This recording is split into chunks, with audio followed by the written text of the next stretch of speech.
after doing the 200s, what made you want to sign up for a marathon and try and qualify for Boston? Like, why? What was like the motivation behind trying to go sub 3? Yeah, that's a good question. So whenever I set goals, I want to set goals that excite me, things that like, man, like I just want to accomplish.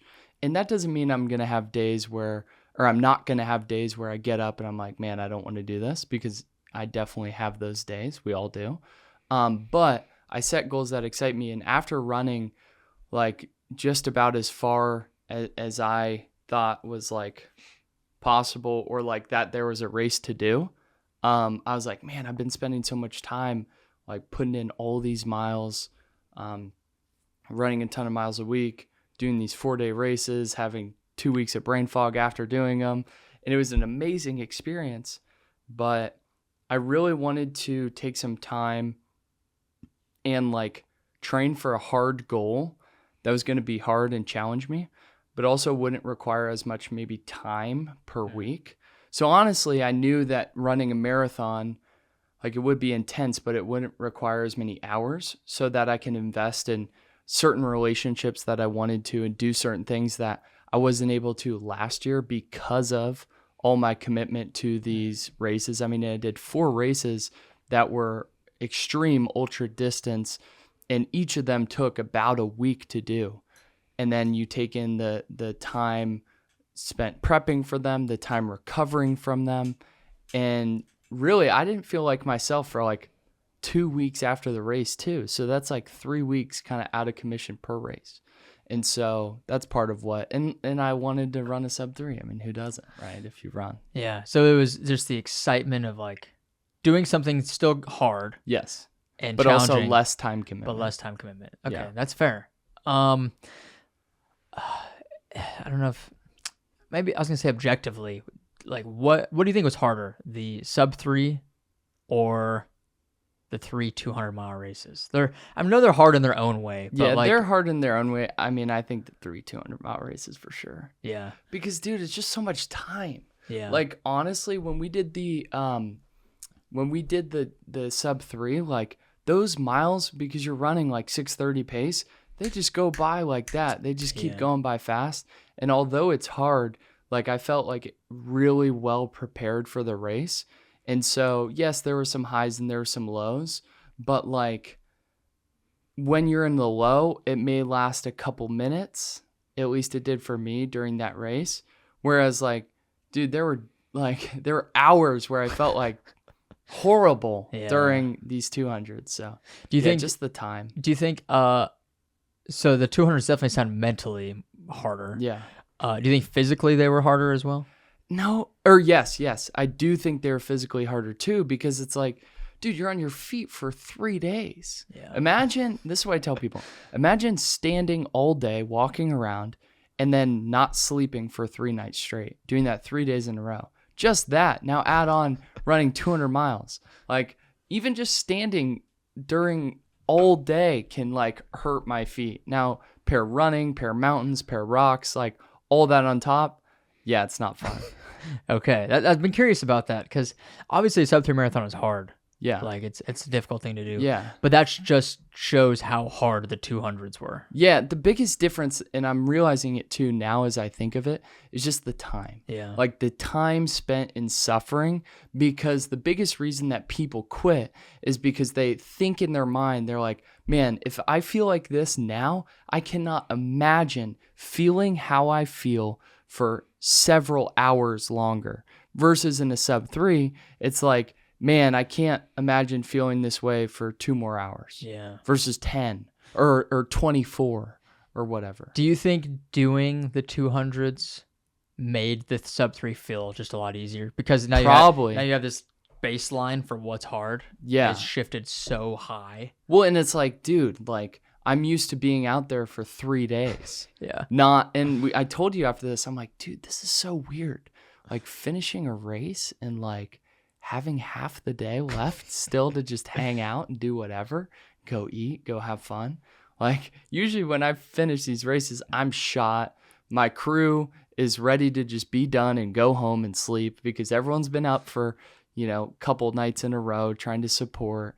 And it's just different, man. Very different, very different, which is because they're so different and it's like such a different system of your body that you're using. Yeah.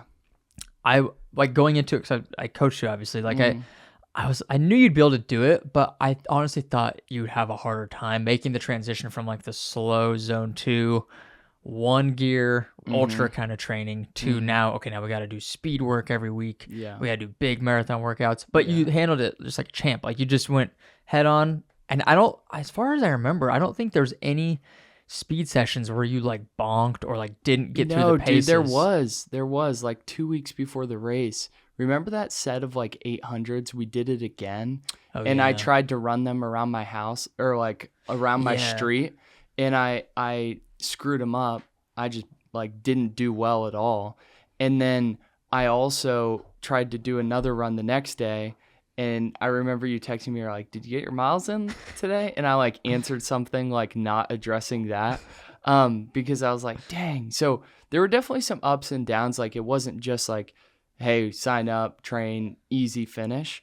There were definitely some ups and downs, but I was going to say something. I don't know. Ups and downs. Yeah. I remember like it seemed like time management was a big part of just because like you're so busy with work and traveling and like with marathon, it's so every run is so important because you only have, I think we built for what, like 12 weeks basically. Yeah. I don't think it was even a full like typical 16-week build. So in that 12 weeks, I mean, you only get 6 runs a week basically, and each run is so crucial, especially the speed workouts. Yeah. And even like the Tuesday morning 8 miles, like that's important for sure. So every run is so important. But so trying to fit all those in with life can be really challenging. Yeah, here's what I was going to say too. I had this goal of running sub 3, but then also I had the goal of like leaning out. I wanted to like lean out and just because I want to look good for the summer, right? And so I did carb cycling, and so I was like doing 300 grams of carbs, 150 and 75. And if you ever run speed workouts, if you run the speed workout and you're on a 75 gram of carb day, it's not going to go over well, especially if it's like a long marathon workout. And so really through this prep, I realized the importance of carbs and carb timing and all of that, because there were actually a couple like long workouts and even like some of the midweek workouts where I would be like, man, dude, like I just screwed this up because I didn't eat enough carbs. And then what I ended up doing a couple of times was I'm like, okay, well, I'll just do my easy miles for tomorrow and then bump this speed workout that I'm supposed to be doing right now that I bonked. I'll bump it till the next day.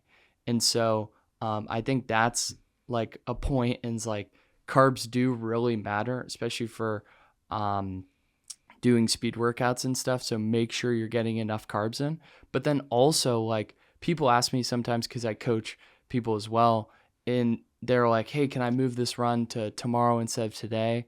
And you like 99% of the time I'm like, yeah, sure, just switch it around, because getting in the run is important 100%, but like if you need to move it just one day, it's not going to throw off your whole plan. Yeah. And so that's what I did, because it's way better to get it done than not get it done and be mad about it. Yeah, if you have to shift something in order to maintain the quality of your prep, I think it's definitely worth it. Like, if you have to do a workout on a Wednesday instead of a Tuesday, it's not the end of the world. Yeah.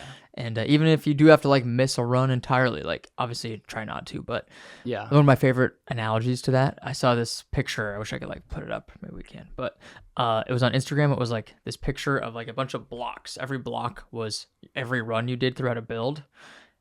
And it was just like a ton of blocks because you do so many runs. You do like 100 runs in a marathon build. And then it was like below it was, this is what your build looks like if you miss 6 of your runs. And you can't even tell a difference because there's so many.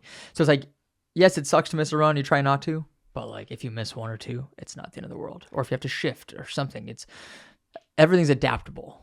That's the biggest thing I've learned through this ultra training is like fitness is so cumulative. And I used to get so pissed off when I would miss a run, miss a workout, bonk a workout, whatever. And it would just like send me into a spiral. And what I've realized over doing all these races is like, as long as you can just like be progressively getting better, it doesn't matter if you miss up here or there. Like I shoot for, I mean, I want to get every workout in as possible, but like I shoot for 80%. Like as long as I'm just getting over 80%, like boom, I'm just moving. Cause I'm not in this for like a year. I'm not in this for just the next marathon. It's like, hey, I want to make this fitness a lifestyle and continue to prolong my